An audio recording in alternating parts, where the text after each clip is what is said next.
Behind the southern charm lies razor-blade smiles and hearts of darkness. Monsters we are. You know the rest of that sentiment and the reasoning behind it. The truest lie ever sung. It is not in seeking monstrousness that we stave off the monsters of our hearts and thoughts. We are monsters dead, and truly so. Yet our monstrousness is solely in seeking to live. Seeking to be that most human of animals. Monsters we are. Monsters we are. The better to embrace the truth of our dead humanity. The Coast After Dark is a mature-themed Discord play by Post Server based in and exploring the V5 world of darkness in and around the Mississippi Gulf Coast region. It has a small local population with over 14 million tourists that visit annually. Roughly an hour's time is all that is needed to travel from end to end. The geography and size of the region has created a unique power structure that is formally known as the Council of Twilight. It is sometimes called the Pentarchy. Sometimes affectionate. Sometimes oozing with disdain. Come explore and safely experience the darker parts of the sun-kissed landscape and your imaginations.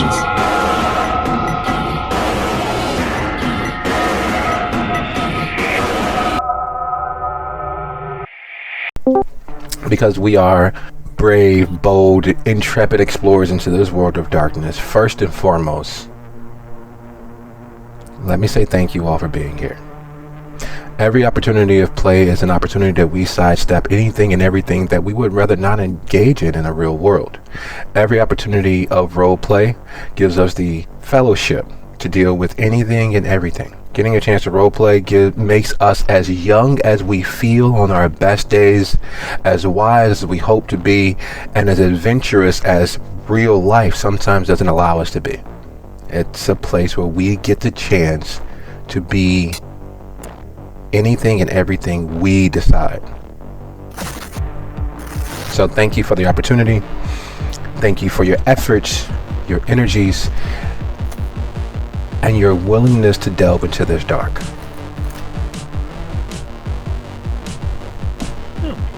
Thank you too. You're very welcome. With our bullshit. You're very, very welcome. Some bullshit is better than no bullshit, right? Because every step forward is a step forward. So, as we prepare to dive in, this last easily plannable, last immediate opportunity for a pop-up in preparation of several other things taking place on Fridays going forward. Do we have any questions, suggestions, hypotheses, or corners we'd like to round off? I think I'm pretty settled in what I've got going on. May I go wash my plate? I just finished scarfing down dinner. I suppose the answer is always yes. And I will let you know I may or may not leave for a bit to get food, but of course I'll be back. Starve. I'm slightly already there. I mean, I'm doing intermittent fasting. Pain. I've been there. That is pretty brutal. Yep. I think I'm fine on my ends. all right. Sounds like a plan. So, there's nothing to it but to do it. And so therefore that is exactly what we shall in fact do. This, without a shadow of a doubt, is the start and final pop-up for the Coast After Dark. Our wide open vista of shadow, darkness, southern antebellum charm, and gothic horror, as per our play-by-post, where these characters get the opportunity to live, breathe, or as close as undead ambulatory corpses can ever come in the sweltering humid climes of the Mississippi coast. Tonight's episode is in fact titled Surprises Never Disappoint. What that is in reference to is, if one embraces and accepts the world we live in, it will surprise you, but it will never disappoint you. For the kindred, what that means is, quite simply, understanding the sheer monstrousness of the reams, the millions, billions, hundreds of thousands, or just the 50 that you run across, humans, mortals, breathing individuals. If you accept the monstrousness of the humans, of their humanity that the kindred seek to mimic, seek to find and churn up within themselves, one will never be surprised by the monstrousness of the other undead monsters about you. One will never be caught unawares, because in the end, it is not a matter of if your fellow kindred will betray. It is not a matter of if they will violate your trust and your privacy. And it is not a matter of if their monsters and your own will come to a loggerhead. It is only a matter of when and how much one is willing to wager and risk on that eventuality. Accepting that they are in fact completely dead. Completely. There's no part of them that is even remotely living. And that portion of them, which so closely mimics humanity, is in fact the portion of themselves that the vast majority of kindred seek to beat into submission, seek to chain and leash somewhere deep and dark in the basements of their soul. That portion that they call the beast is in fact the closest portion of humanity they actually possess. It's all of those selfish drives. It's all of those considerations of their individual and soul betterment to the loss of everything else around them. And yet, the vast majority of kindred ardently, religiously, academically and emotionally seek to subjugate that portion of themselves, or to make excuse for it is not in fact them, it's their beast. It's my beast that was sick and tired of you prattling on about Robotech. It is my beast that is sick and tired of hearing about Star Trek or your particular sexual bent. It is my beast that finds your company odious. It's not. It never is. And with that philosophical understanding of what the kindred are sitting before us, we will progress anti-alphabetically for where each and every one of our gathered players are, starting with Vanessa.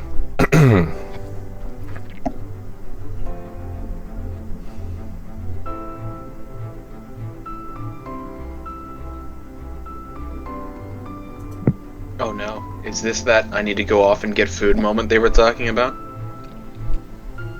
Well, they Yes, are. it is. Well, they are in fact muted, so we will take that as they're having excused themselves. Sorry. I actually forgot that I was muted. I was talking this whole time. I'm sorry. Okay.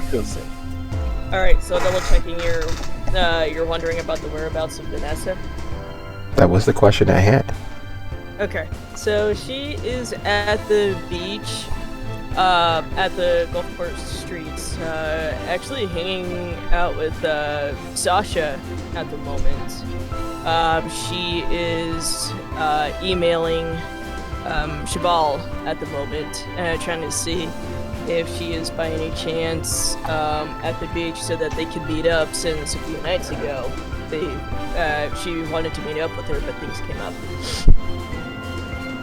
So, yeah, she's just, in her head, she's just gonna give it 5 minutes. And if she doesn't respond or anything, she'd want to text, Julia where she is. But yeah, if nothing else, she will head back to Hole in the Ground if Oliver or Haas are doing anything. It's funny you should mention Oliver or Haas, because alphabetically, Oliver.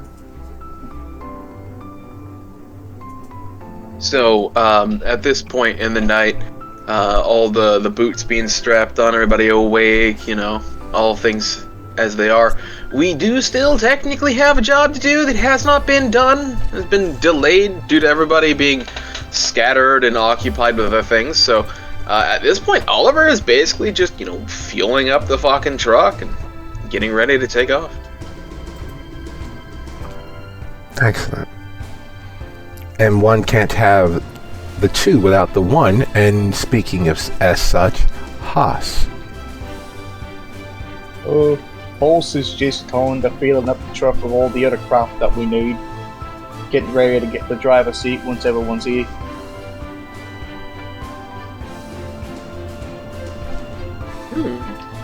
And Elias. Last time Elias was properly out in the town, things got a little bit too hot, a little too knowing about him, so he took some time to lose some of the ice. But as of now, he feels that things have cooled off a bit, and he is now going to be prowling the town, see if there's anything he's missed out on. Excellent. And Cheval.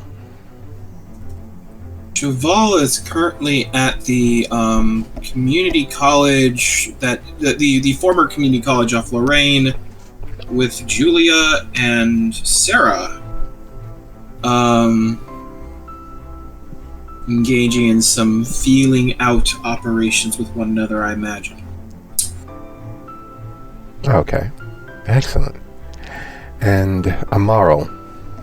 Amaral. But yeah, right now Amaral is heading back to college to where the bunker where that Cheval showed him to try to be able to get to a place where you can A, charge his phone, and B, hopefully talk to Cheval's party about the random run-in tonight.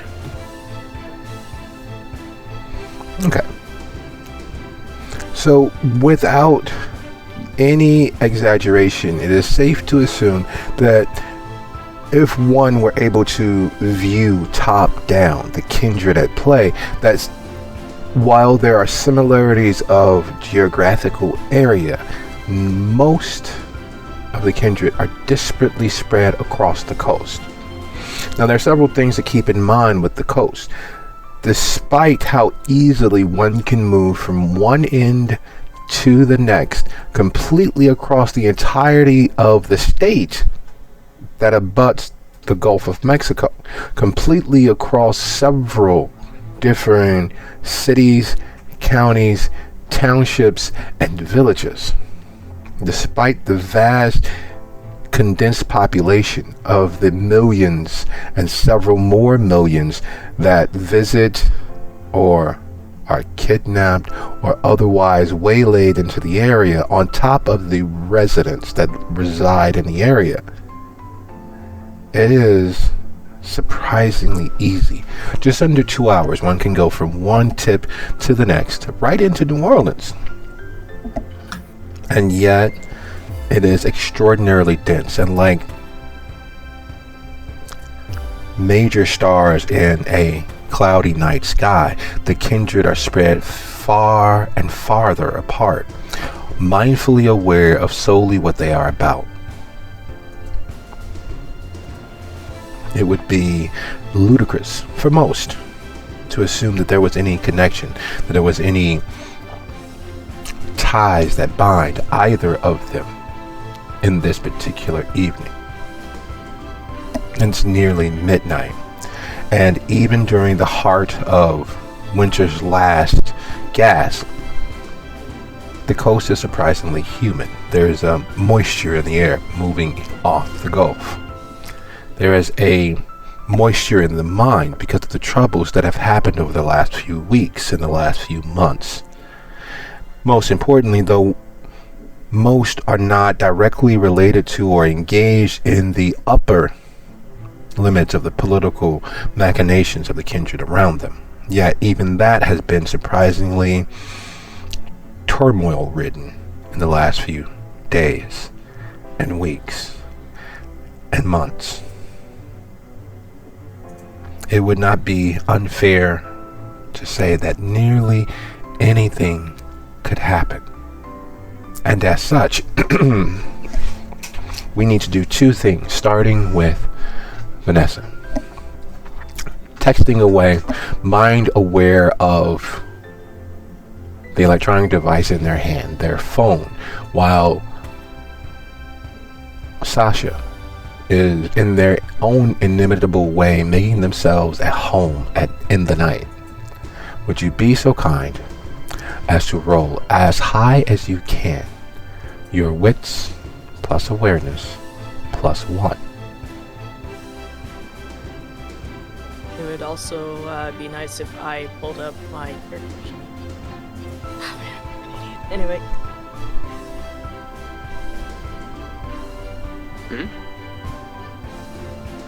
And my file explorer didn't want to work. Okay, so you said wits and awareness plus 1?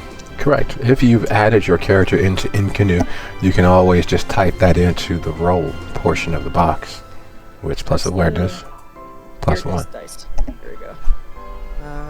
You said roll as high as I can. Well,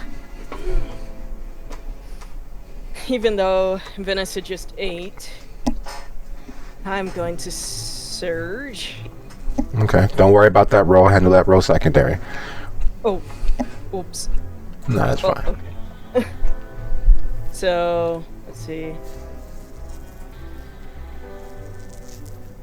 Do you want me to count the? Do you want me to count the roll? I mean, sorry, the rouse before or after the wits and awareness roll? That's why I was saying don't roll the rouse first. What happens when the character rouses and they awaken, they tempt the beast. You tempt the beast. Well, you claim that, you state that, you make your roll at your present hunger, because that may change. So for now, even though the rouse was a failure, ignore that in your numbers for your dice pool. For right now, you are at hunger 1. Keep that hunger 1 when you make your roll. The effects of your rouse will take place after. Copy. Okay. I'll just 4 successes. Excellent.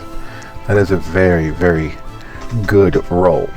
Now, to give you an idea, for the most part, even when there isn't a DC given, what you can always expect is that 1 success is a success, but it's just a success. 2 successes is even better than 1, and 3 is a complete. You can always think about that whenever you roll and there's no DC given. So anything above a complete success means that in that moment, the character has found a way to be exceptionally good at what they are able to do, even if they only have 1 die or 2 or whatever else the case may be for the skill. They are exceptionally good in that moment for what they've done. And that, in this moment, is Vanessa being able to split the 100% of their focus between several facets: their environment, Sasha, their hopefulness, the blinking icon of the email being sent into space, and the encroaching several dark SUVs, the encroaching vehicles that are clearly driving towards Vanessa and Sasha. Now, the parking lot is roughly a quarter of a block away from where you all are, strolling along the beach, perhaps 1, hiding your victims from earlier, and 2, taking in the evening, trying to suss through the insanity that is all of the activity that's happened in and around their life over the last few nights, over the last few weeks, over the last few months. And that stupid blinking cursor with the electronic signal from your phone contacting invisible powers out there tonight, sending communication far and wide, and then the oncoming vehicles. And they're not moving like you'd expect on a movie or TV show. In every TV show, there's that scene with that vehicle that's clearly designed to attract your attention. The camera even closes in on it, and you see how the person behind the wheel is overly aggressive or leaning forward and watching the star of the show or whatever in that moment. Now, these vehicles are moving as if they own the place. These drivers are moving so skillfully, it is as if they have done this enough where this is old hat to them. Driving on the beach is not an easy thing.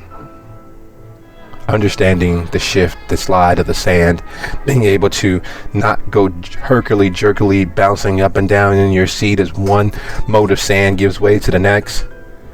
Being able to do so without revving the engine, alerting the entirety of the world that you are doing something you shouldn't.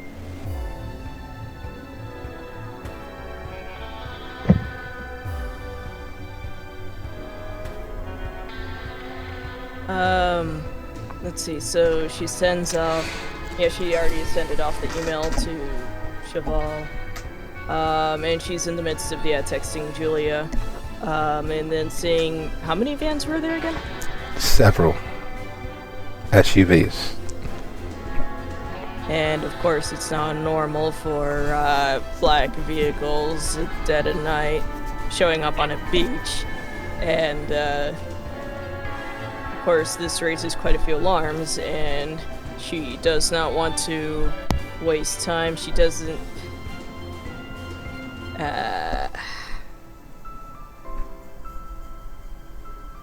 She just grabs Sasha and just runs away. Reaching out to Sasha. There's an aphorism in acting, in TV shows and what have you, where the person will stare longingly into the camera, staring fixedly into that middle space, somewhere between where they are in that moment as the character and that fourth wall that we are watching them from behind. As Vanessa attempts to reach out to Sasha, that's what she sees. His eyes are filled with stars, his gaze locked somewhere out there in the night. Reaching for him is literally attempting to move a statue rooted in place by powers unknown. Does she take the time to attempt to lift him and carry him forward? Yes. Alright, sounds like a plan. Would you be so kind as to go ahead and roll your strength plus athletics? Your DC is extraordinarily high, so I'm not going to bother to say. Just roll as high as you can. And while that roll is happening,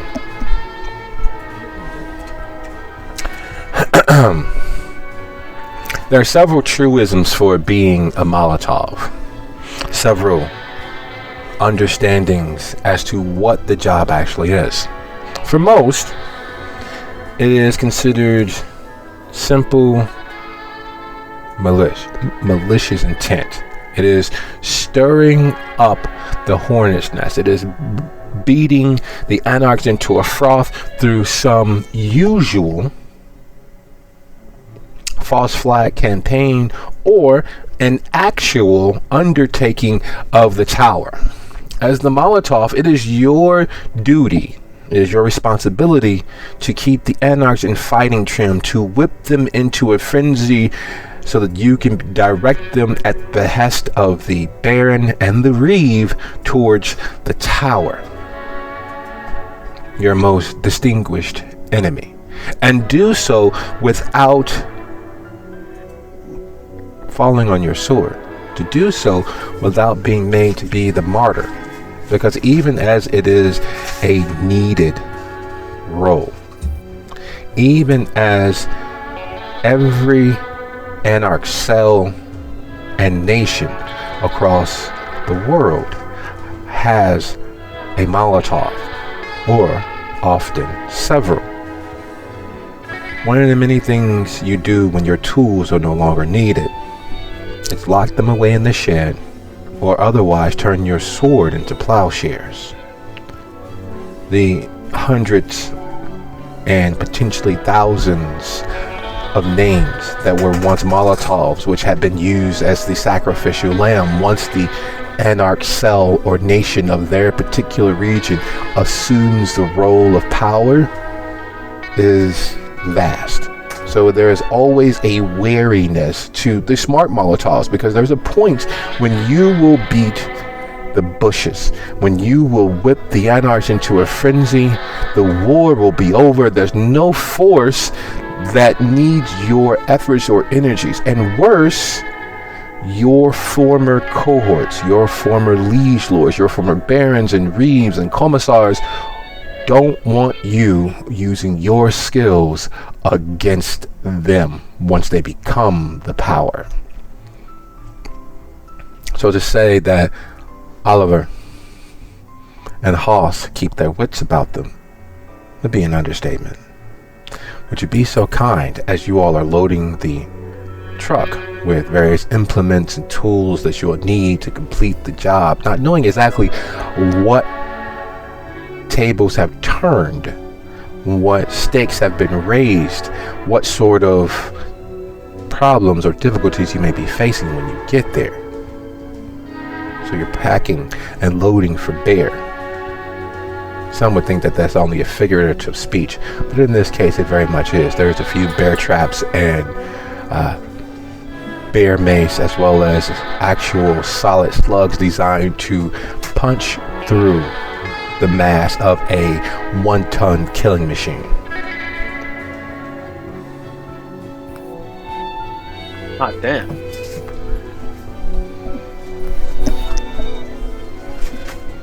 So, Just what do you say? Go on. Just kind of as Hoss is tossing stuff in there, and I'm refueling the truck. Just, Hoss, have you seen these gas prices nowadays? Dear God, I don't know how anybody makes a living out here. Thankfully, neither of us have to worry about making a living, eh?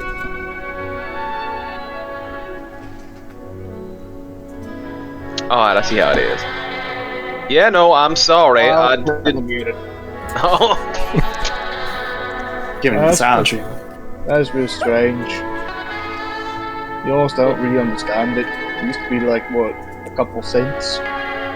Yeah, well, I suppose for us who just go around siphoning our gas out of everybody else's gas tanks, it's a lot easier. Yeah. Alright, now what were you saying, Nobo? Would you both be so kind, as you are in conversation, to roll your wits plus awareness? Okay. Or difficulty? As high as you possibly can. On that note, can I throw a rouse on this? Were you braced for impact? No, I'm not even gonna lie. We were very casual. One success. Okay. That'll be 2 successes on my end. There's no such thing as coincidence. Everyone knows this. Yet the human mind strives against itself to find connection, to find a pattern, to understand that everything's connected. Everything happened for a reason. No, it doesn't. The vast cosmos happens of its own accord beyond the kenning of any mortal. And the best we can understand of it is that there are random occurrences that may be caused by one thing or another. It is 100% fallacious on our part to think that there's a pattern that we could possibly ever understand. Yet, we do. We shrink large concepts down into small enough bite-sized kernels that it makes sense to us. And the kindred are no different. There is a certain behavior that one expects at a gas station in the middle of the night. There's a certain behavior that one counts on when having a simple conversation. There's a understanding as to the way that things work. And everything that acts counter to that sets our hackles on edge, sets our radars to ping and our antennas to rise. It causes us to get a little stressed because we realize that in our smallness, there's only 2 choices: fight or flight, to escape the dangers of today so that we might be able to see tomorrow. So as the lights overhead flicker once, twice, 3 times, and then they stop flickering and they stop projecting light, the immediate response is to make sure that the weapons are where they're supposed to be. It is an immediate response to attempt to let off the trigger for the gas pump, but keep it ready because, well, fire kills everything. And it's an instinctual fear, not of just the kindred, but the world at large. Even animals who have never felt the sting of it fear it. Its heat, its majesty, its wild, uncontrolled potential. And unfortunately, as ready as Haas and Oliver are due their avocation and their experience, it is in fact too late.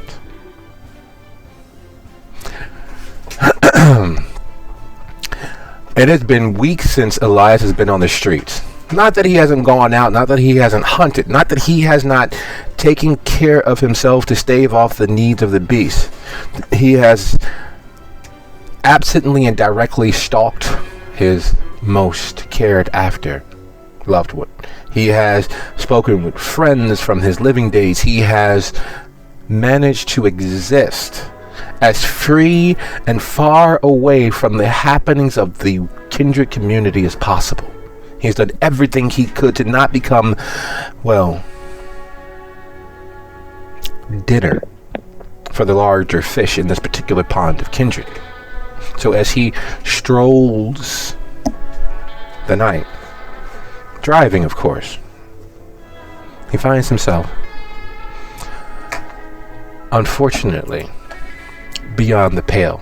He is somewhere, as best as he can tell, in and around the Gulfport area. He knows that once he moves into the Gulfport area from his luxurious, well-kept lawn there not far from Henderson Point, that going east through Long Beach, through the Island View area near the casinos, past Railroad, and making his way east towards the domain and realm of, well, Colonel Partridge and Prince Christopher, that he, by dint of his loyalty reward card, would be far safer, far more secure. Not that he has had poor run-ins with the Anarchs. It's more of a philosophical difference. They believe that, well, he's not entirely sure what they believe. He's heard so many different stories. We're about freedom, man! To fuck their shit. We should have it too. And all manner of levels in between both of those extremes. So much so many stories, so many reasons for being Anarch he's heard that he's not sure that, well, to put it lightly, that even the Anarchs know what it is that they're actually fighting for. Luckily for them, they at least have the Baroness. He's heard horror stories of places outside of the coast where there's a different Baron on each block. There's a different would-be warlord on each block. There's a different, and it's hard to have trust in such an organization. It's hard to believe that one could ever be safe when everyone's voice matters just as much as everyone else's. At the end of the day, there has to be someone willing to take the accountability and responsibility. And that is not anything that he's heard from the Anarchs in general, nor in specific.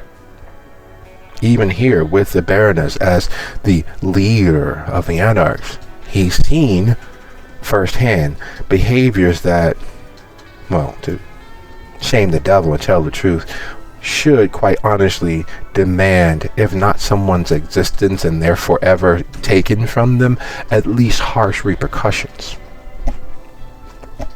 So as he makes his way east, moving through the Gulfport area, just there past Shaggy's, which is one of the local, more popular greasy spoons. Mortals by the drove flock there during the day and the night. Nothing like a Shaggy's dog, which is in fact 16 hot dogs piled one atop of the other, sandwiched with all the condiments one could ever hope for, and sliced into skewers. If he could eat, he heard that it's delicious, but it's far too much fried food for any one person. The lights go out. Not just there's a power outage, which happens far too often. Not the lights go out as in there's a incoming surge that caused the grid to go down. No, the lights go out in the way that he's most accustomed to. The lights go out in the way that, still stirs up some of that residual human dread. The lights go out and the air is suddenly cooler. The feel along his skin is as if there's some great prowling cat rubbing itself against him, daring him to show any sign of fear. Would you be so kind as to go ahead and roll your wits and awareness? Because while the lights go out and the darkness takes over, he is blessed with the ability to be at home in such an environment.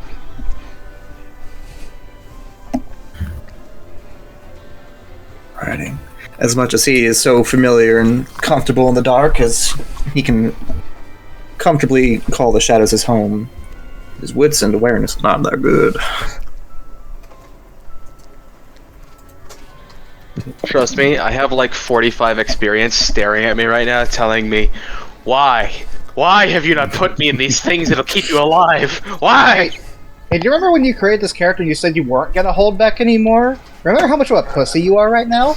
Dude, I forget, okay? I forget. Yeah, no, I'm gonna remind you this Sunday to go into that fucking ticket where I have been spending my EXP. And spend your EXP, goddammit. I just want to let you all know that I'm currently staring outside my open window with an extremely high-powered Nerf gun waiting for someone to get close enough to the door. I'm afraid even with rousing my blood and calling the beast in myself, I think that my awareness is a bit beside me at the moment. Oh, yes. A little bit. A little bit entirely. And by little bit, I mean greatly. There is a self-preservational voice that every living thing has. Unfortunately, in this moment, that little voice that normally tells you, "Flee, the monsters are here," is absolutely silent. Like, oh my God, pass the popcorn. I want to see what happens. Because as he realizes that the lights go out in the way that is completely 100% unnatural, and that he is still, in fact, driving, that moment of realizing as he gets the call back from the 911 operator, we've tracked the call. The call's coming from inside the house. It's far, far too late. The darkness that consumes him originates from touchably close. The darkness that consumes him comes from the, up until this moment, unknown individual that dares snatch his hands from the steering wheel of the car. And Kindred can't pass out. Kindred are not, like in the old detective movies, the black and white noirs, struck over the head and fall completely into nothingness. When a Kindred ceases to be ambulatory, there's only one cause. And as the world slows and feels as if it's pulled underwater around him, there's a part of Elias that is kicking himself. Son of a bitch. Always check the back seat. Always check the fucking back seat.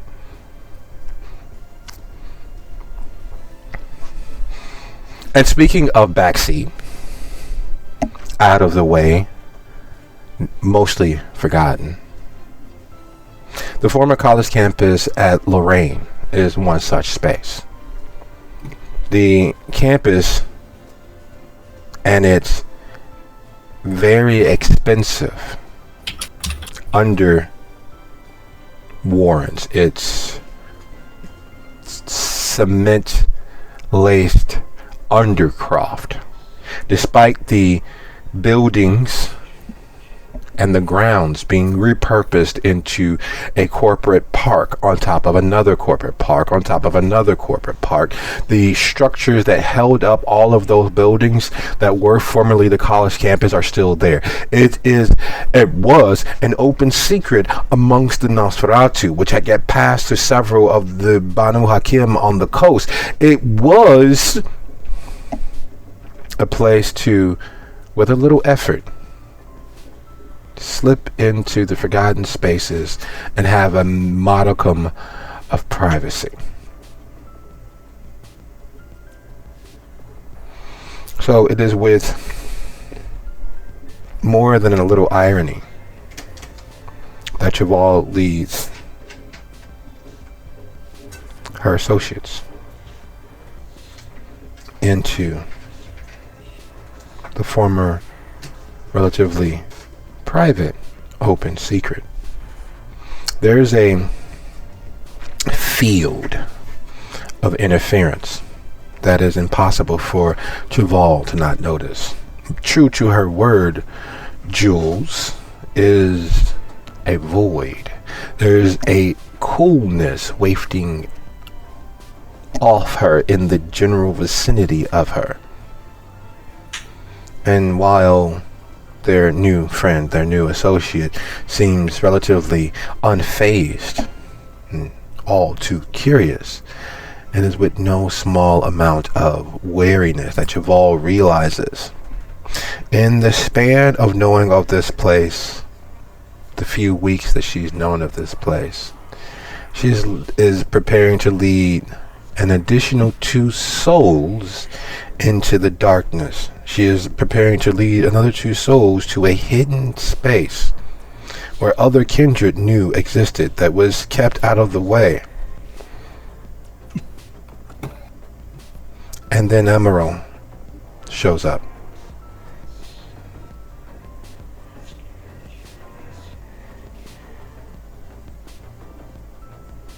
Well, to be clear, I hadn't made up my mind as to whether or not I would actually show, what's her name? Susan? No. Sasha? Sarah. Yeah, the new character. I hadn't made up my mind if I was going to show the new character in space, which is why I, chose a dead spot that was outside,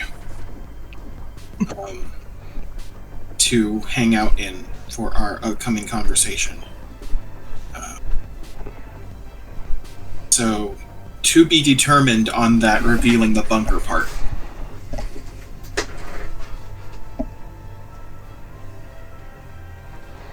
We are heading towards a gap in camera coverage that is right next to a building.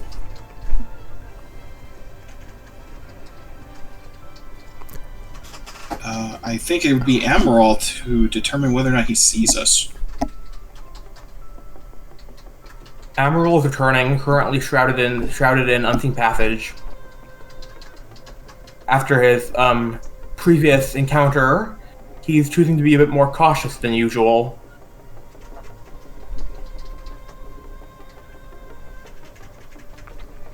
So,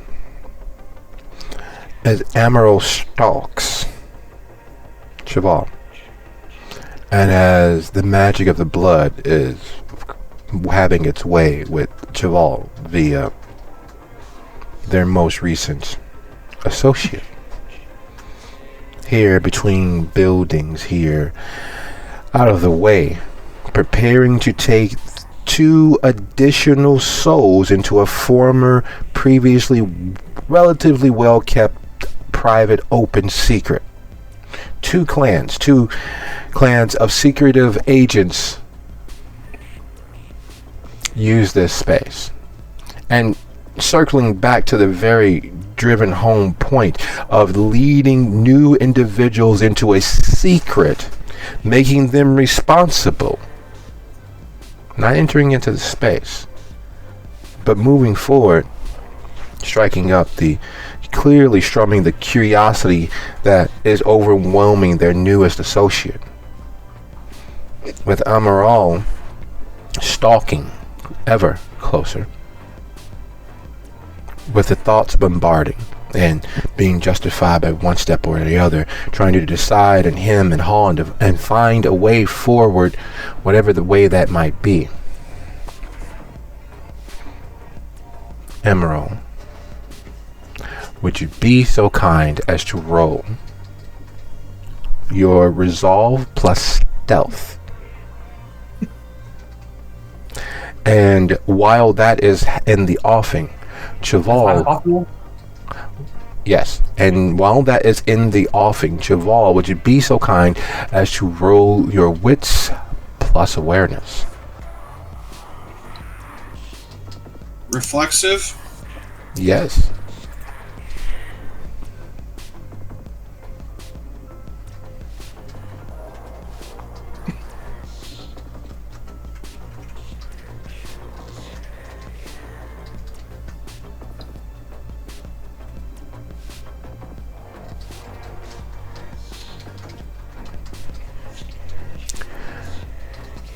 Everyone thinks that Murphy's Law states that whatever bad is going to happen to you. That is not, in fact, Murphy's Law. Murphy's Law is quite literally what you fear is what will be attracted to you, is what you're going to call to you. It is what you are going to demand the universe pays you for all of your time and effort in fearing that thing. There's an aphorism, an axiom, a meme even, where when that fear, when that realization, or when that bit of philosophical understanding is tossed off, I fear, and insert most wanted thing here. The sad truth of the matter is that kindred, like human, spend more energy holding on to all of the worst potentialities in their mind. Kindred, like human, give more credence to what they don't want versus what they do. Kindred, like human, will build castles in the sky and try to move in to avoid and escape all of the problems they carry with them. All of the problems they have tattooed on their skin, injected into their veins, and they breathe out on a nightly basis. All of their fears and anxieties, all of their worries and frustrations, they carry with them and put faith in those fears instead of belief in their hopes. Long story to say, kindred are duplicitous, deceitful creatures that will utilize and use everything around them in an effort to stave off their eventual destruction. And they do things to one another and to the world around them instead of for.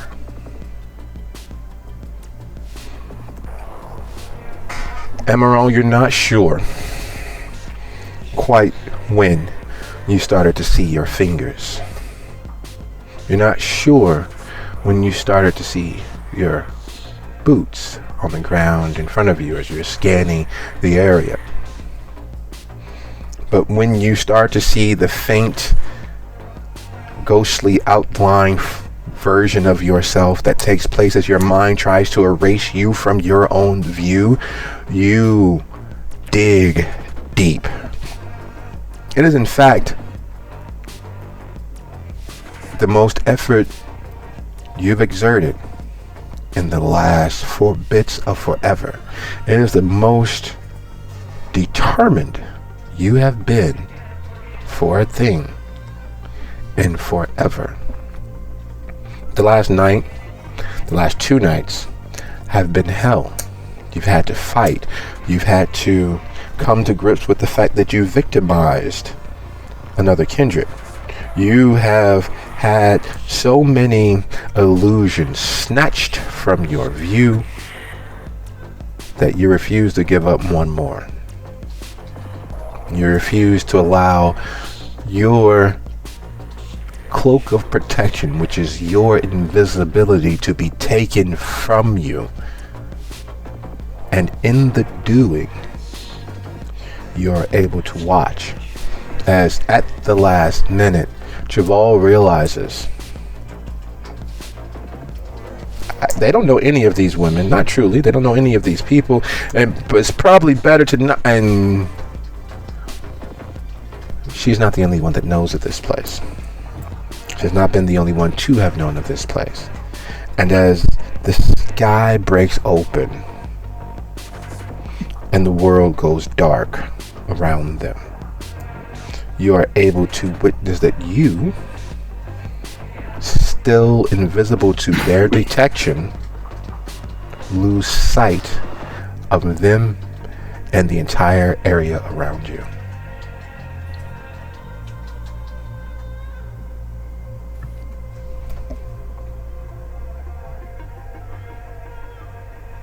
So, like, complete, like, blindness? It feels that way, though your eyes are open.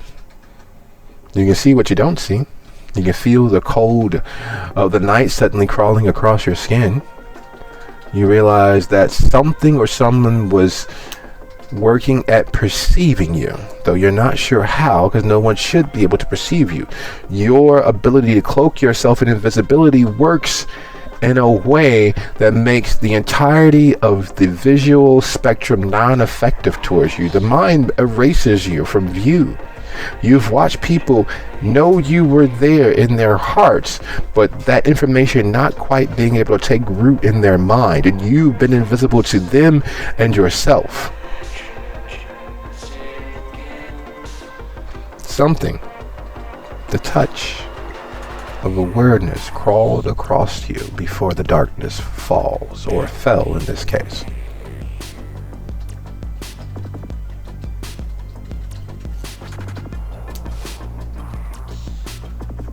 I guess he's gonna start looking around, like trying to see if he can gain his bearings on anything. Excellent. Excellent. I love putting one hand on where he has the pistol concealed. Oh, not excellent. No, not like on it, but like on it. It's on it. His hand's like on it, hovering over his like eye. No. I understand that you were not actively engaged in drawing your piece or resting your hand on your firearm. However, and here's the fine print, as it were, the action to do so would cause attributive damage, as it were. It is not the act of drawing your gun. It's not the act of drawing your knife. It's not the act of kicking someone in the throat. It is the inclination to do so that causes things to waver and falter.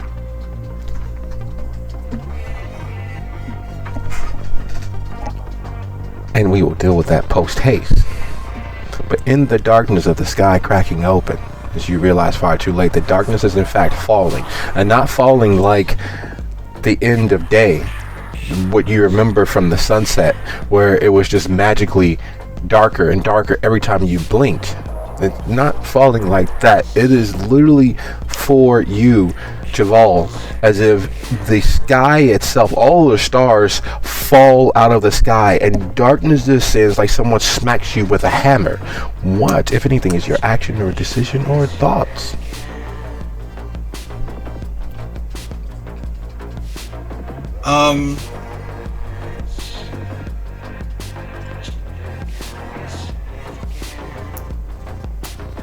I think things are going too quickly for me to, like, rationalize whether or not this would have any chance of working. I try to flip out of the way. When in doubt, dodge. If you can dodge a hammer, you can dodge a ball. And if you can dodge a wrench, you can dodge a ball. ESPN the Ocho. Yeah. Excellent. That being the case, dear Javal, would you be so kind as to roll your dexterity athletics -1? And while that roll is in the offing, Amaral, would you be so kind as to roll your resolve plus obfuscate? And while those rolls are happening, while fate is making up its mind in regards to what happens next for Amaral and Javal, the result of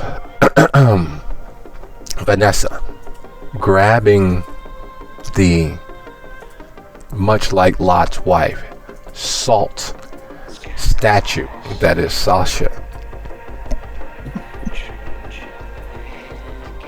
is then that's not your role, that's Haas's role. Wait, let me go a second here. Where is she's going to surge? There we go. Rerolling values, a successes. Oh my goodness! Oh my goodness gracious! There are some things that cannot be hid. There are some things that can't. There's no ifs, ands, or buts about it. Vanessa is tall for the average American woman. Vanessa is strong for the average American, period. No racial, sexual, age, qualifications could encompass her strength. And even as physically fit as she was during her living years, her strength during her living years being so top percentile, nothing compares to where she is now. The ability that she has to push her muscles beyond every semblance of the natural world can be summed up in the fact that in the blink of an eye, and with a vehicle moving roughly 27.75 feet per second into her general direction, the fact that she is able to, in the blink of an eye, snatch Sasha from where he is rooted in the many alternate kaleidoscopic realms that individuals who are able to perceive such things get lost in, there is no doubt in her, in his, in the drivers of the vehicle, the hundreds of thousands watching Vanessa's life story play out on TV screens around the world, the Goodyear blimp that is floating over the Gulf of Mexico, nor the lighthouse captain who is watching with binoculars to believe that she is anything and anything at all save supernatural.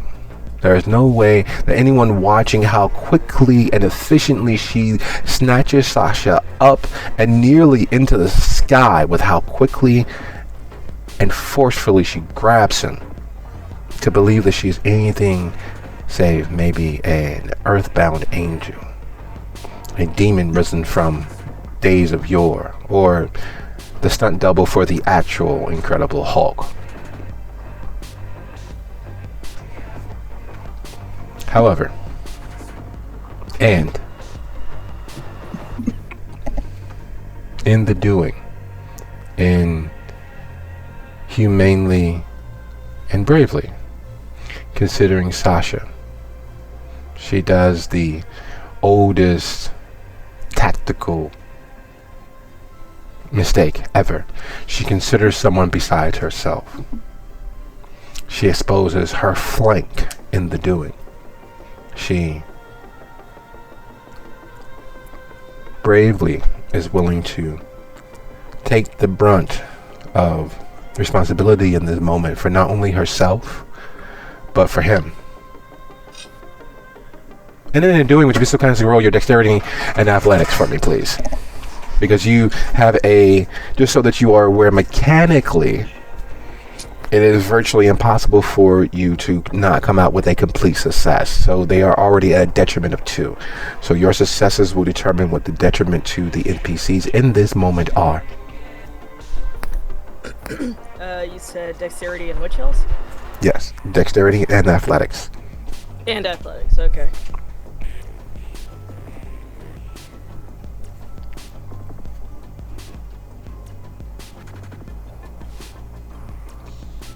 Where's my 100? Right here.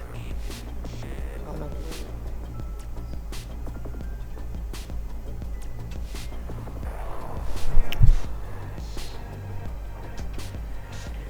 Well, not bad. I'll take it. There is 2. 5 That's a 4. 4 from there leaves them with a grand total of, so you give them an additional -2. So so that you are aware, they are -4 from their total pool of 7, meaning they have 3 dice. They need a complete success. Otherwise, calamity and worse will befall.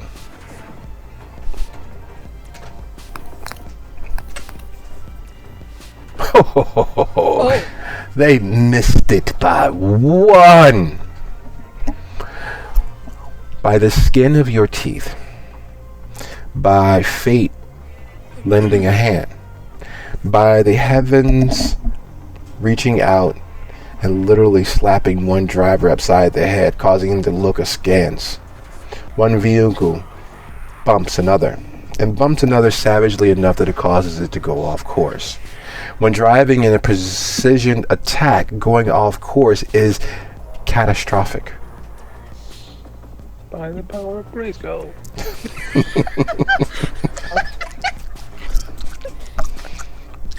It is... You've seen worse, more slapstick things happen. You've seen pratfalls that you still laugh about now with your life and his immortality on the line. You have witnessed things that automatically bring a smile to your face. Unfortunately, in this moment, you can't think of anything more hilarious than one precision, clearly trained driver making this hell of an assault. It takes skill that you could not possibly dream of to drive effectively in formation on sand, almost silently, running without light, running without any clear way to guide themselves to save maybe the force. And all of that skill is pissed away in a moment of distraction. One vehicle careening against the other smacking against the next one, and on and on.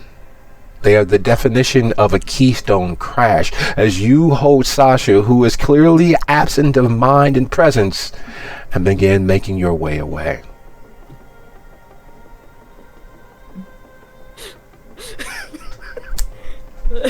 There's some Looney Tunes shit. Yes. Like, she can hear the cars colliding against each other, right? She can. Okay, so, like, she's definitely laughing, but she's, like, you know, focused, like, laser focused on getting herself and Sasha away. But, yeah, just kind of laughing. To herself a bit. As she knows that, you know, the car is just messed up, and, like, as professional as they look, then all of a sudden... There was a banana peel on the road. Yes, a banana peel in the road moment, and yeah. So you're not going to fall for the banana and tailpipe is what you're saying. And that's a good thing. You shouldn't. It's a horrible place to be. Bananas and tailpipes and all sorts of things like that. It is a surefire way to undermine your faith in yourself and your fellow men. Speaking of faith in self and fellow men, Haas, Oliver. Dying currently. Excellent. Wait a second. That's foreshadowing. Nobody is force choking me through the screen. Yeah, the car that exploded, that was me. Fun with Oblivion. Okay, this is great. That to him. Not like this. Not like this. Harder, Daddy. Excellent. Asking you shall receive. So as you and Haas are reached by the darkness, as you, let's just be perfectly honest, the chances of survival have gone from a non-zero chance that you would fail to a absolute chance.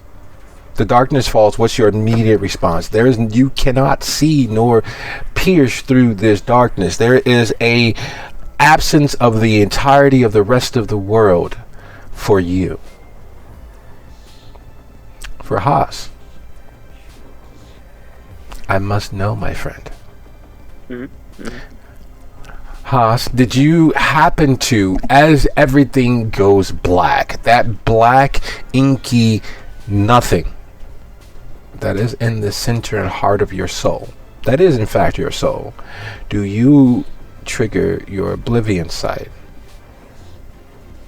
I don't have Oblivion Sight. Excellent! Would you be so kind as to, well, as the kids say, suck it? Because you all are now effectively at a -3 to whatever you decide to do physically. When the darkness falls, both of you are caught flat-footed. You both are, well, in the heart of nothingness. What is it that you attempt to do?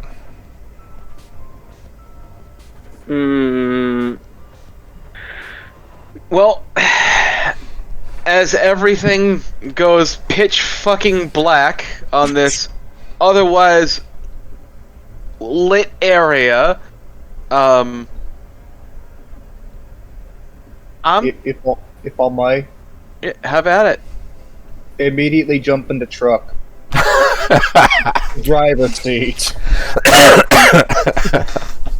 Oh, so I just hear the fucking door clunk clunk. This hoss is going, Yeah, get in the phone. Alright, I'll hop in back as he's in the driver's seat. I'll just, toss the fucking cannon back and roll in myself. Excellent. And just gun it out of there. Excellent. 2 rolls. First, dexterity and athletics. As high as you possibly can. You're going to need it. You said -3 penalty? Yes. Okay, I'm gonna rouse for this. To rouse for dexterity. Okay, /R.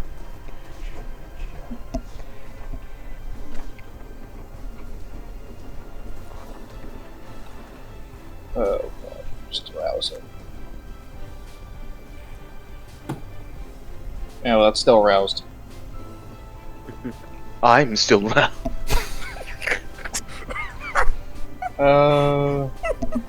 It's gonna be a dice pool of 4 now. Excellent. 4 is good. 4 is good. That looks like 3 successes. That is for the first one. Absolutely phenomenal. You are literally living out a snowball's revenge because you have all the chance in hell in that particular situation, blinded to every faculty and sense.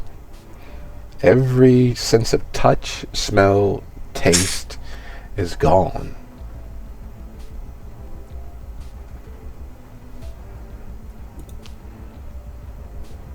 And what was the second roll you needed? You're going to need to do me a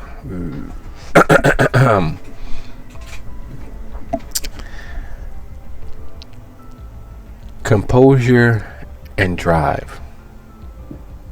Does this count as a physical one?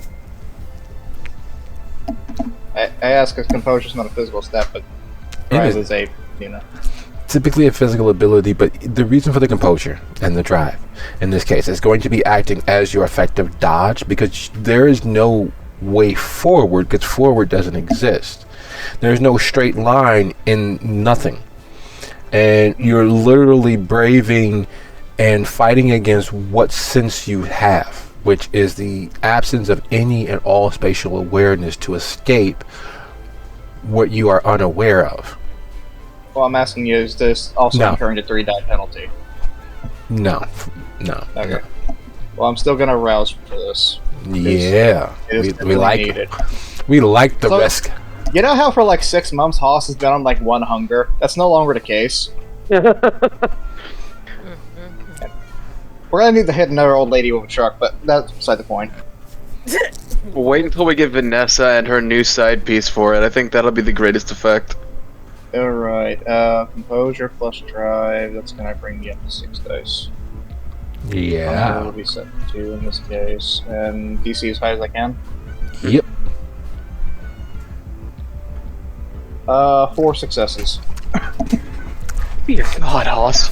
I'm so glad that I have you as my butler. I'm so glad that... Isn't the correct term a valet? As you say, Master. Thank you. It's truly easy. Truly, my man servant, as was put by Dollar Store Mason Volkov. I mean, Oliver really is Dollar Store Mason Volkov, huh? Oi, fuck off, not that. No, I was talking about the Sombra that came in and was swinging his circulatory system dick around, okay? Don't even fucking joke like that. I mean, he's got as short as a fuse. He primarily fights from range. Oi, okay, firstly, no, Mason didn't have a short fuse. Mason didn't have a short fuse, okay? Mason had a long fuse. It was just, snipped away bit by bit with a pair of scissors. Speaking of snip. Uh-oh. Yeah. Uh-oh, indeed.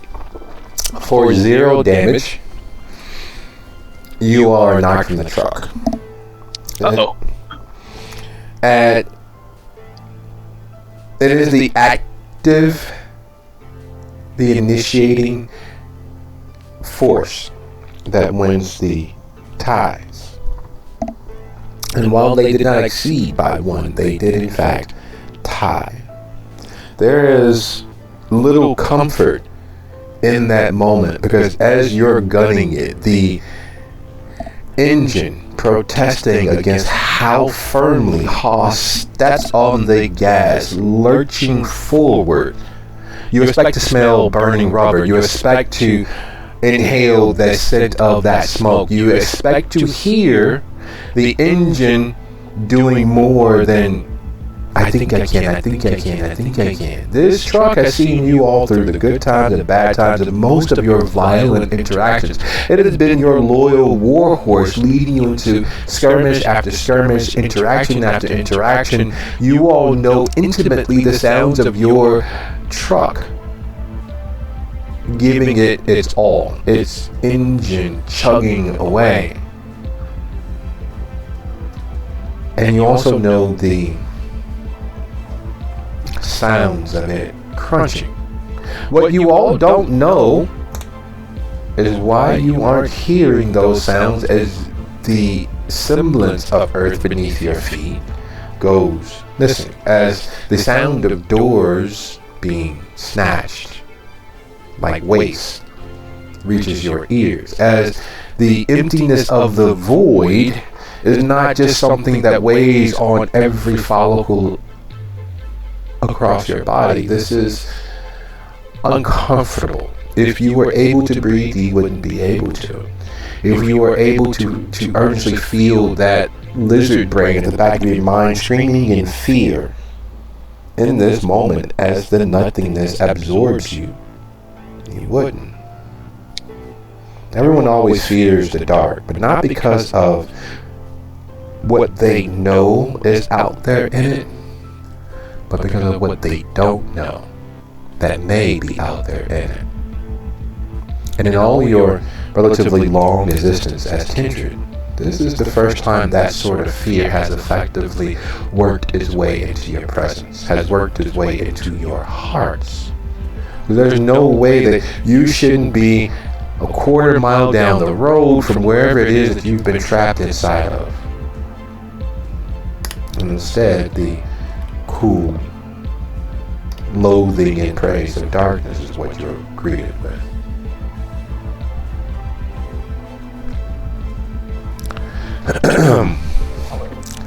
In every TV show, in every movie, there's some variation of the false propaganda put out by the Camarilla.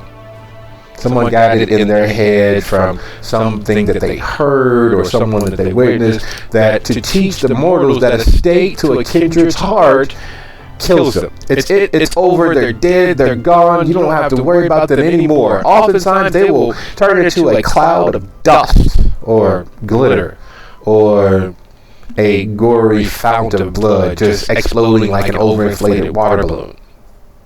That myth and that lie was put out there because kindred know that with enough time and enough skill and enough age, even staked, they have use of their abilities, they have use of their disciplines, they are able to, in essence, protect themselves. It's one of those self-preservational tools and lies put out there that should not be effective, but it is. Because oftentimes people that think that, a stake to the heart kills everything, won't realize that after a night, a week, a month, a decade, the staked kindred through the use and growing of their power, are able to free themselves. They're able to call for help.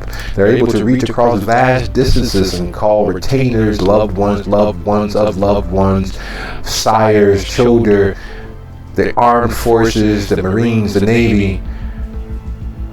Eventually, it's a small last-ditch effort to protect those worthy of being protected, to help them find the opportunity of escape. And that understanding is cold comfort for Elias in this moment. Because one of the main things that Kindred don't talk about is being staked, especially, you are completely aware of the world around you. Your skin feels the brush of wind. Your ears hear the sounds of the dreams shouted and screamed and whispered in and around your environment. Your body feels the motion of whatever vehicle you're in, or being carried, or, being tossed like a lump of coal. So as these impressions and emotions are washing over him, does Elias have any ability that he might attempt using? For further clarification, this thing is trying to stake me? Tried. Yes. Can I see this person at all? At this close distance? Yes. Do you wish that you hadn't? Maybe. And not for the usual reasons of gore or horror. There's a natural unsettling feeling when staring on those cursed to be Nosferatu.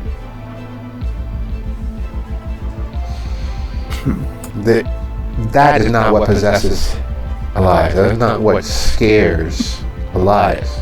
Because that is at least an acceptable understanding. A Nosferatu being able to get the drop on you invisibly is one thing. The woman accosting you. There's no other way to put it, really. She looks very much like a Persian, a slightly Asiatic woman who could be the twin of Scarlett Johansson. Her short bobbed hair, her beautiful light hazel brown eyes, her tan skin, even in death, having a almost Hollywood-esque feel to it. You could easily believe that she might be on someone's movie screen or someone's TV show. You know, kids are watching that Netflix and that Talkbook and that Face Chat. She could easily be an influencer, a movie star, an actress, a horrible, devastating physical opponent too close to dodge.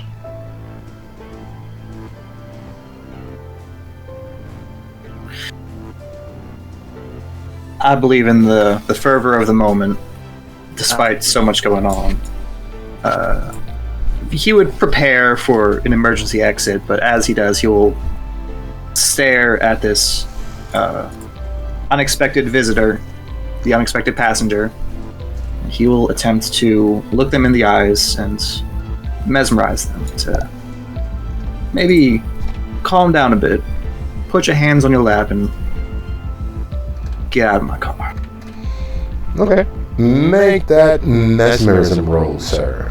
Alrighty. Let's see, I believe that's manipulation and dominate. Yes, may happen. For a reminder, you can't do rouse rolls for power checks, correct? Like a blood surge, I mean. I believe there's nothing specifically against it. Oh. Well, do I have to state beforehand if I wish to do so? Yes. Oh, I believe I shall do so. Make it happen. I'll do a rouse. Start that off. Oof. Yeah. I thought I was at 1. Yeah, that's the reason why you roll the rouse afterwards. Why pay in advance? You pay afterwards, no matter what the result is. Of course. Thought I was at 1 hunger. I'll figure that out after I do the rolls and stuff. Okay. Does that mean I add things to this roll, or no? You add 2 dice, if you like. Alrighty. 2 dice? Yep. Oh, shoot. That's 10 plus 6, that's 8. Okay. I'll do hunger level 3 for now, because I'm unsure. Yeah, the same thing.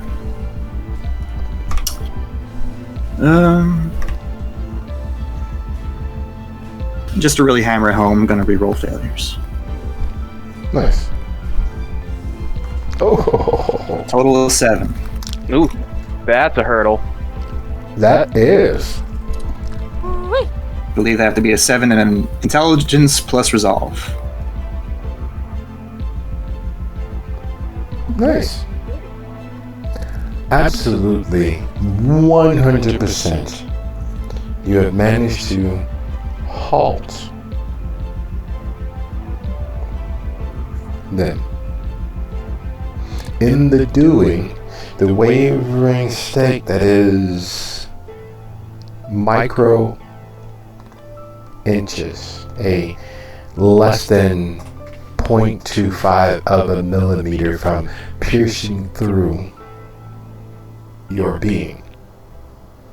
The fact that they were able to move quickly over the seat, the fact that they were able to surprise you and enmesh the entirety of the vehicle in blank darkness.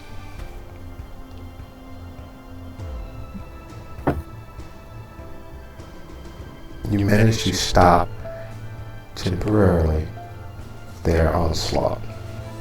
Because here's the thing.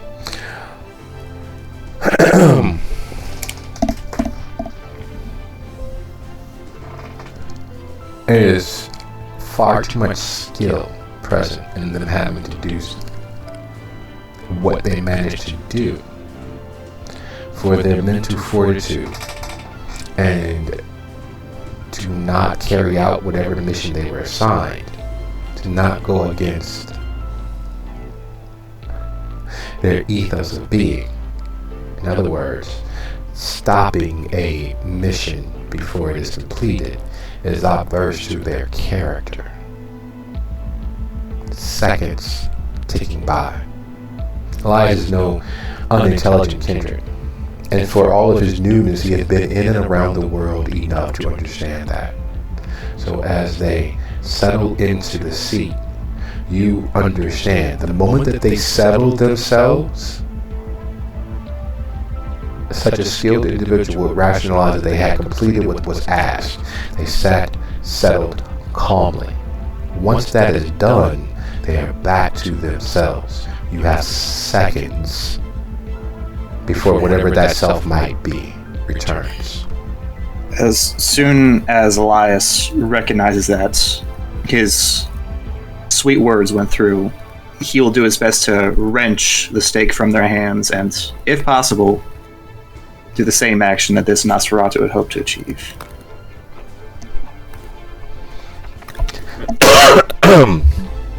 Is that your final answer? I believe it is. Excellent. There's no sense of just putting your head into the lion's mouth. You need to crawl down there and hang on to his uvula so it won't close his teeth on you.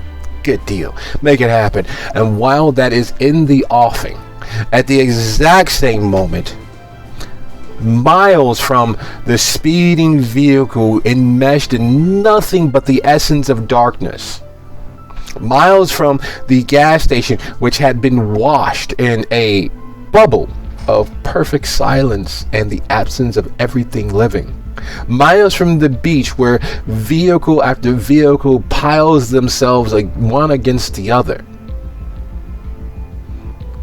we draw our attention to the happening at Lorraine, the former college campus, the very near hidey hole of infinity that was used by both Nosferatu and Banu Hakim.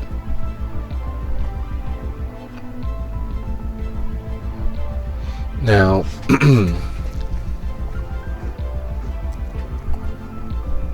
the effects of that dodge are. Give me one quick second here. What did fate in fact decide for you, my dear friend? 4. No, I got your wrongs. Seeing what the SPCs actually rolled. Okay.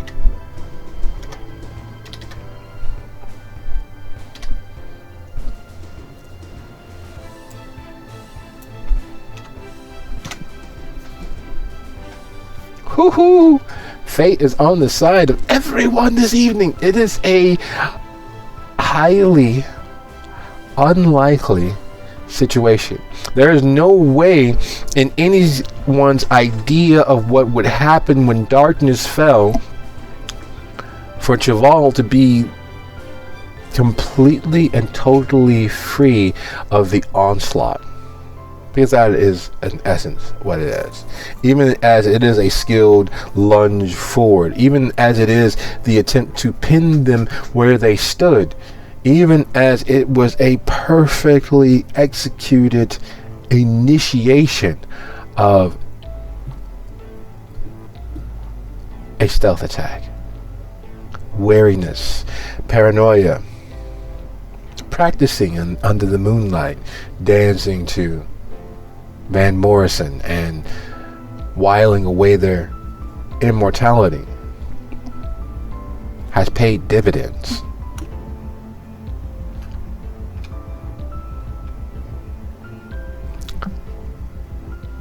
Unable to do more than feel the absence of everything.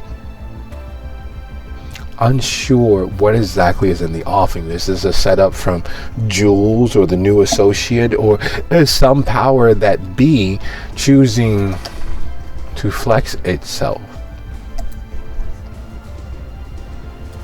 What, if anything, is Cheval's actions? Okay, so am I looking at the darkness bubble from the outside, and how much distance do I have from it? You're looking at darkness left, right, center, above, and below. The absence of roughly everything is what's playing on your senses. The reason why the positioning of everything and everyone hasn't been described, because unfortunately at 25 feet per, it is, you are still safely within such a distance. You are still in the absence of the night.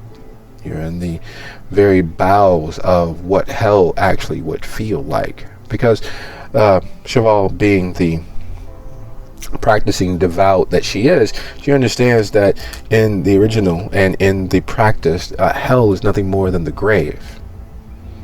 It's not Golconda. It is not the end of all days and the final judgment. It's not where the souls will be cast forth into purgatory forever.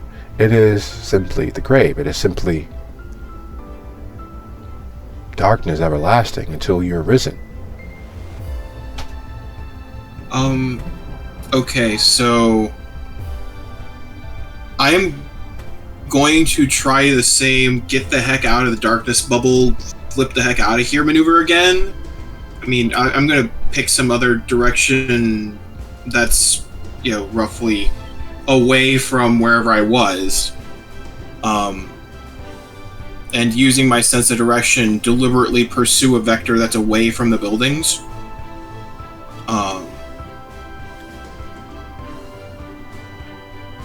And I'm going to turn on heightened senses for all the good it's going to do me, I imagine. But I'm going to try to see if I can sense anything in this when my heightened senses are turned on as I'm flipping.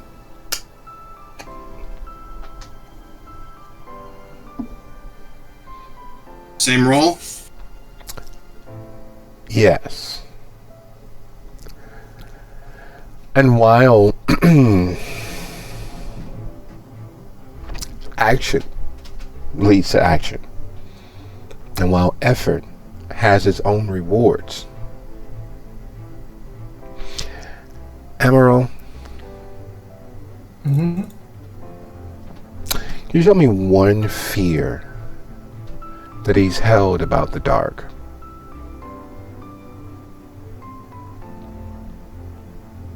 One fear about the dark. One fear that Amaral has held about the dark. And that's hard because he's always spent his life chasing it. Mm-hmm. So I guess his fear of the dark would be...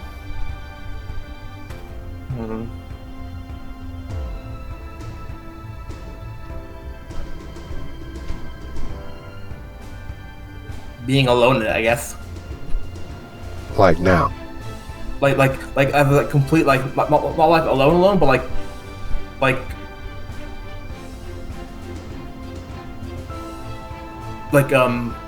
being in the dark and there not being anything in there to seek.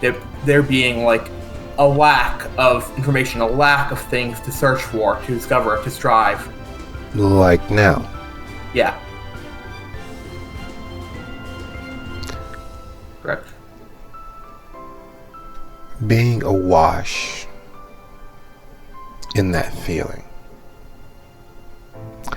Being awash in that absence of everything. Microseconds ago, fractions of a blink ago, the world made sense, even as kaleidoscopically as Emerald views it, and has viewed it. Even as intrepidly as he's explored the dark, forgotten spaces, setting traps for travelers, typically of his choosing, but oftentimes incidental travelers, happening upon his traps simply because they were in the wrong place at the wrong time for themselves, in the perfect time and perfect place for him. It is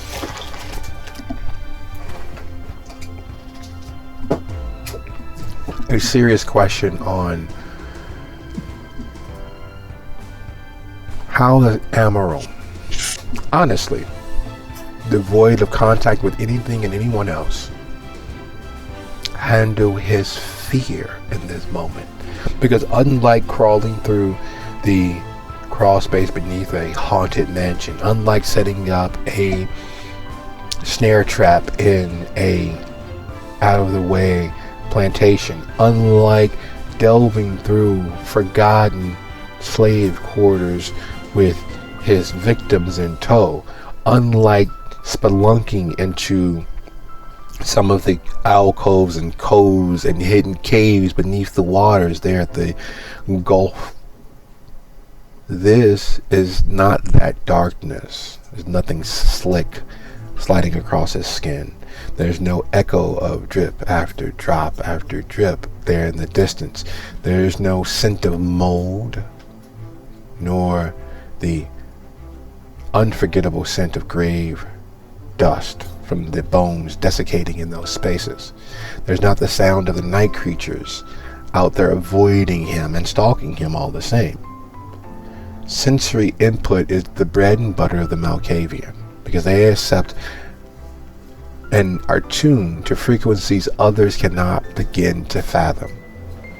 And for the first time in the entirety of his immortality, as well as his living days, there is no input whatsoever.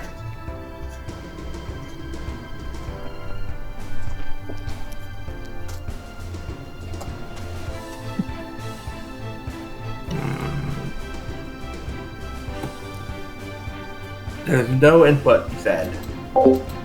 Correct.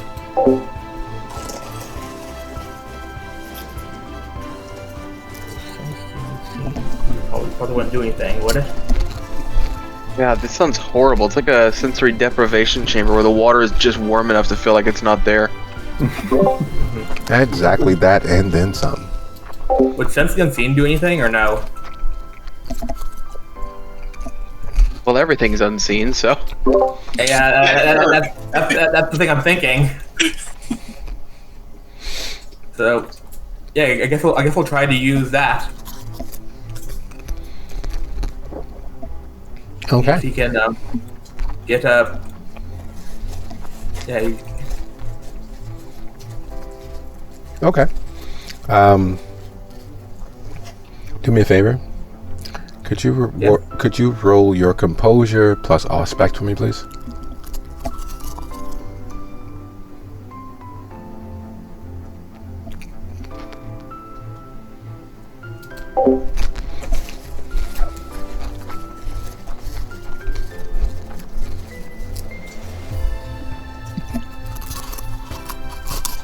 There we go.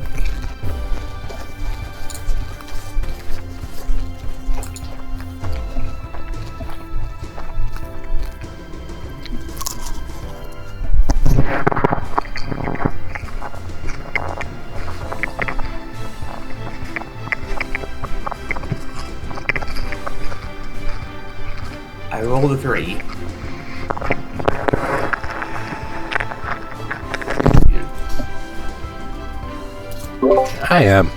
I was having a small partaking.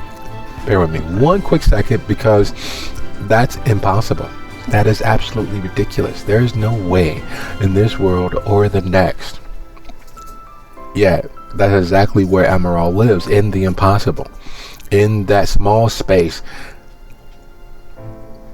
between what is probable, what is improbable, and what is 100% impossible. Struggling against the darkness that is so active and valid and clear that the only thing that exists is the absence of everything. Unlike normal darkness where you see the shifting shadows of things, where there's a flicker at the corner of the eye, or the light changes just enough that there's a difference between dark and deeper dark. This darkness is the absence. There's no sound. There's nothing. There's no change of pressure against the skin. There's a sense and a semblance of weightlessness. He believes that he is standing, but there's no input to prove that. He can't feel the weight of any of his very heavily lined pockets of accoutrement. He can't feel the weight of his backpack nor the clothes against his skin. And most presently, he can't feel the presence of anything else living or dead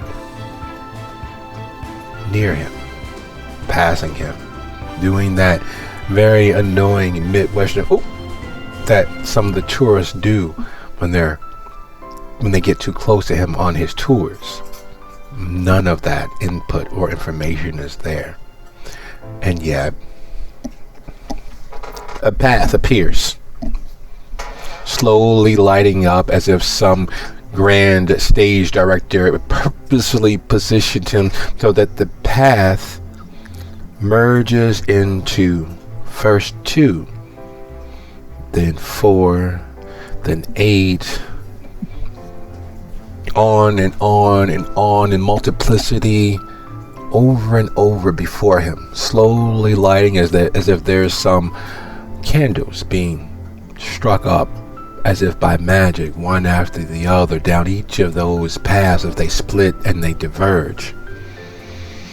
Choices, decisions, possibilities.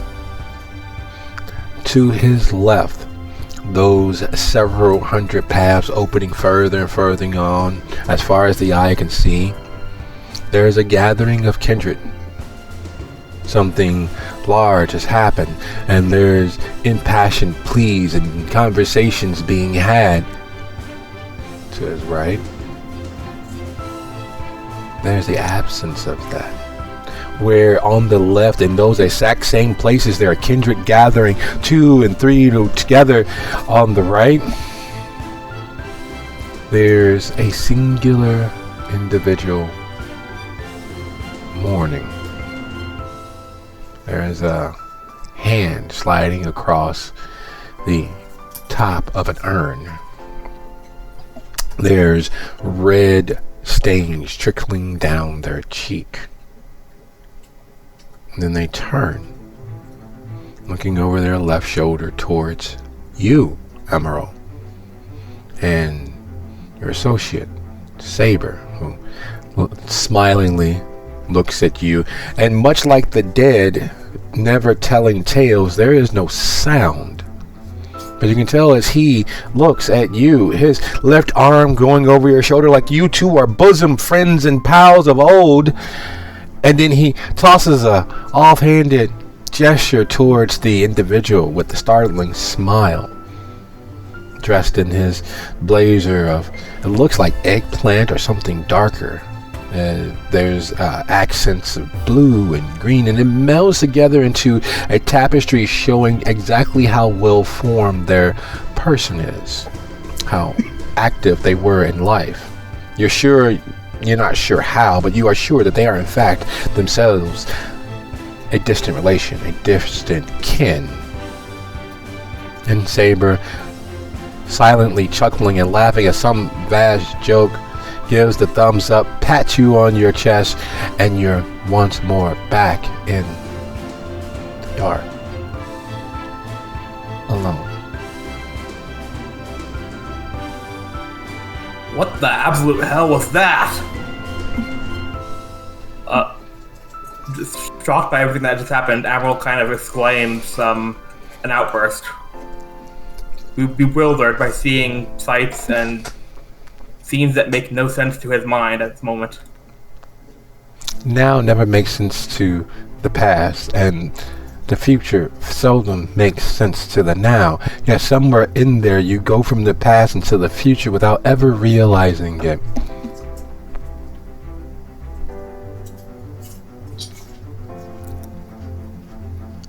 Says the presence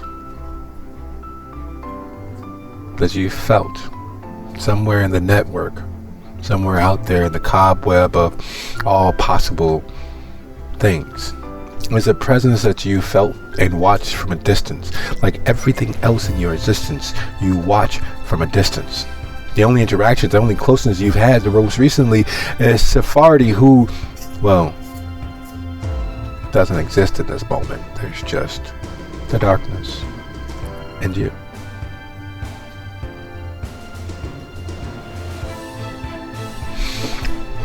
And in that moment,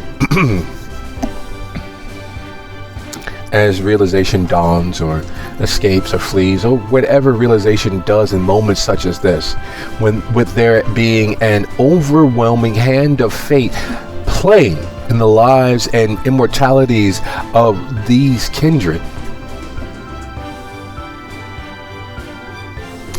it is 44 after the hour. Let's be back here at exactly the turn of the hour for the second half of our last and final pop-up. See you all in a few.